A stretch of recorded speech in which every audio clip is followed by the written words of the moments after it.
अल निनोच्या अंदाजानुसार पुढच्या काळामध्ये जे आहे पाऊस कमी, हवामान खात्याने कमी पावसाचा अंदाज वर्तवलेला आहे। त्यामुळे पाण्याचं दुर्भिक्ष दूर करण्यासाठी जे आहे आतापासूनच संपूर्ण देशभरामध्ये किंवा राज्यभरामध्ये जे आहे लोकप्रतिनिधी कामाला लागलेले आहेत। जळगावच्या धरणगाव तालुक्यामध्ये देखील शिवसेनेचे पालकमंत्री जे आहेत मंत्री गुलाबराव पाटील यांच्या वतीने जे आहे संपूर्ण धरणगाव तालुक्यामध्ये नाला खोलीकरण असेल किंवा साठवण बंधाऱ्यांचं जे आहे या ठिकाणी काम केलं जात आहे।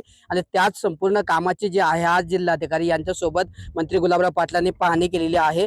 आज शेतकऱ्यांसोबत लोकसहभागातून आणि गुलाबराव पाटील मित्र परिवार यांच्या माध्यमातून हे संपूर्ण जे आहे कामं केली जाणार आहे। आणि पुढच्या काळामध्ये पाण्याची जी भीषण समस्या आहे ती दूर करण्याचा या माध्यमातून प्रयत्न आहे।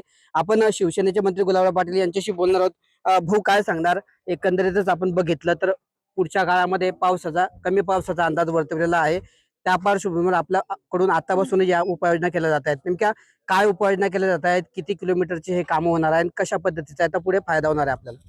जवळपास 420 किलोमीटरचे कामं होणार आहेत आणि त्याच्यामुळे पाण्याची वॉटर लेवल जी मी सांगतोय की जी आमची कुठे आहे हे आम्ही आज तपासणी केलेली आहे आणि पुढच्या वर्षी आम्ही त्याचं ऑडिट करणार आहोत की पुढच्या वर्षी आम्ही कुठपर्यंत वरती आलो। याच्यामुळे शेतीला फायदा होणार आहे, पिण्याच्या पाण्याला फायदा होणार आहे। त्याबरोबर जे नाले, पारंपरिक नाले आहेत ते आजपर्यंत खोलीकरणच केले गेले नाही, ते सगळे खोलीकरण करण्याचा प्रयत्न केला आणि हे करत असताना छोट्या छोट्या नद्या यांना अटॅच आहे।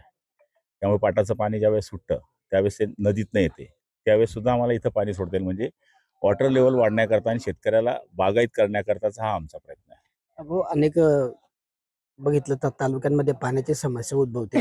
पाऊस कमी सांगितलेला आहे। जवळपास किती किलोमीटर पर्यंतचं हे काम होणार आहे? एकूण 420 किलोमीटर आम्ही जो सर्वे केलेला आहे, आमच्याकडे प्रत्येक नाल्याचं या ठिकाणी मॅप आहे, त्या पद्धतीने आम्ही हे काम करतो।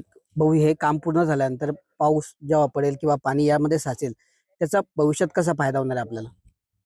वॉटर लेवल वाढणार याच्यात जमिनीमध्ये आणि त्याच्यामुळे विहिरीची पातळी जर वाढली तर जो शेतकरी 2 महिन्याचं पीक घेतो, 1 महिन्याचं घेतो, तो 4 महिन्यावर जाईल। म्हणजे साहजिक तो गव्हावर जाईल। म्हणजे पहिल्या पिकात जर त्याने मार खाल्ला तर दुसऱ्या पिकात तो वाचेल। सर, एकंदरीतच आपण सुद्धा या ठिकाणी कामांची पाहणी करतो आहे। जिल्ह्यामध्ये जर संपूर्ण जिल्ह्यामध्ये आपल्या जिल्हा प्रशासनाच्या माध्यमातून हा उपक्रम आपण राबवला तर परिणामी चांगला फायदा आपल्या जिल्ह्याला होऊ शकतो। त्या संदर्भात काय उपाययोजना आहेत आपल्या? नक्कीच ही पूर्ण उपाययोजना करण्यासाठी शासकीय सर्व योजनांचा आपण उपयोग करतच आहोत।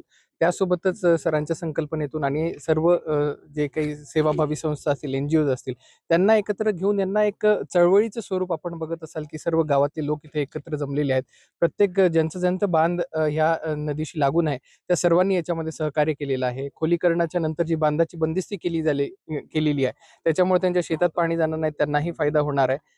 प्रत्येक 100 मीटरवरती जे स्ट्रक्चर्स निर्माण केलेले आहेत त्याच्यामुळे पाणी झिरपण्यासाठी मदत होईल आणि पाणी ओसरल्याच्या नंतर ही पाणी इथे अवेलेबल राहील।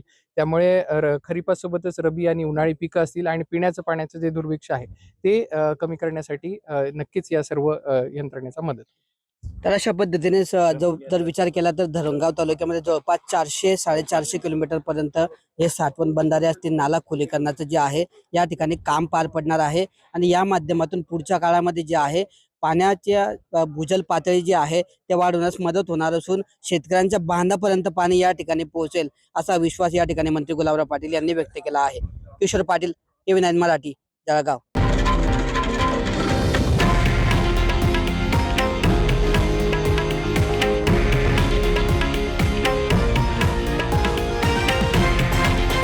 हे आहे देशातील नंबर 1 न्यूज नेटवर्क आणि आपण पाहत आहात TV9 मराठी, एकमेव।